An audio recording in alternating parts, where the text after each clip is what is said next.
Well, first of all, a very very welcome to everyone to our presentation. My name is Jessie Lynn, I'm James Wilson.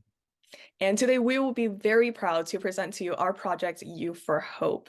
Hope does not only stand for the value that we try to bring to our community, but also our mission, because hope for us is also an acronym, humanizing our period equity. And today we would love to share that project with you. So starting off, we would like to first give a very fond thank you to the Basil Scholars Program for allowing us to be a part of this amazing cohort of wonderful individuals. This is where I met some of my closest friends as of right now, and where I am very proud to be a member of. And on top of that, Mr. A Wilson? huge thank you to everyone behind the scenes, including Molly and AJ, Chris, Eden, everyone who's helped us along the way. Has been impact without saying, I can't even say how much you've impacted our project. And it wouldn't be the same without you guys. So thank you from the bottom of our hearts for everything that you do behind the scenes every day. Meeting you has been a delight. So the story of You for Hope cannot be told by first telling another. A little girl decades ago, a little younger than myself, struggled with her own transition into womanhood. Despite getting her first period, which usually marked the beginning of her womanhood, she felt scared because she did not know what to do. And on top of that, she was never offered the sufficient menstrual hygiene resources in order to understand her own body. That little girl is my mother, which is shown in that picture right there, along with her mother. Growing up without menstrual hygiene products, she ensured that I grew up understanding my own body as well as being sufficiently supported with resources to support my own. However, this is unfortunately not a luxury that is offered to every single member in our own community. We come from the San Bernardino County, which happens to be the largest county in the nation. What this also means is that we struggle with offering enough resources to support every single member. And so, setting out to become a pillar for our community, Mr. Wilson and I delve into some of the details on why this may be a problem in our county. So the first thing we did when talking about this project was look into the statistics. 16.2% of females live below the poverty line, which assesses 30,000 school-age students who experience insecure housing with inadequate menstrual resources, with a whopping 64% to a BYU study of menstruators who struggle to afford menstrual products. When I heard those numbers, I was devastated. My jaw was on the ground, and I thought, this is not okay.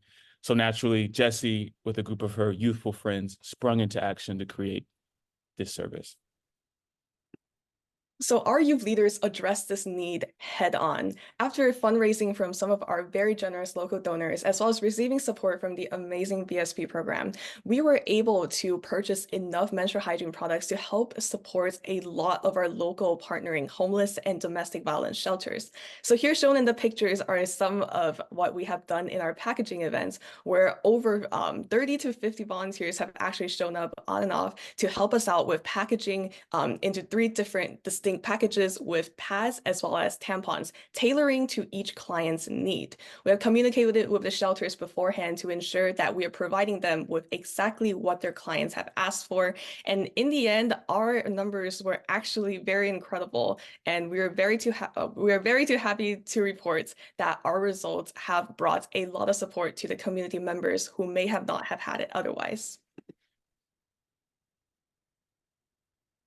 Some of the milestones include over 3,400 products donated to this date, which has served over 230 menstruators. We've partnered with 4 local homeless shelters and DV shelters. But what about next month? What happens then? Well, we've also partnered with Kiwanis as well as our San Bernardino County Supervisor, Jesse Armendariz. And they've challenged us to continue this project forward, because this isn't just something that happens once. This isn't something that happens once a year. This is something that happens every single month. And as we understood that, we needed to now assess this as something that needed to be sustainable, not only throughout this year, but as we move on and Jesse goes forward, who steps in to fill that position. Right. Something that's even more important to us is keeping healthy relationships with our shelters. Those are the people who work every day tirelessly to support the people that we hope to support. And it is with their help that we're able to bring menstrual hygiene products to as many people as we possibly can. So something that we're bringing on next chapter is, first of all, actually in 2 days, we'll be hosting our very next packaging day, where we're hoping to package 11,300 menstrual hygiene products into different kits to help maybe support 1,000 menstruators in our community. We are partnering with 5 youth communities in our community here, including CSF, NHS, as well as our Key Club. So right here, what we can see is the flyer where we are proudly partnering with Kiwanis as well as our county supervisor to make this event possible and hopefully help make menstrual hygiene a reality for every single mother and daughter here in San Bernardino County. So thank you very much for your time. Here are some of our contact information if you would like to connect with us and learn a little bit more about our project. We are very happy to be here today, and we're open for any questions or comments that you may have for us.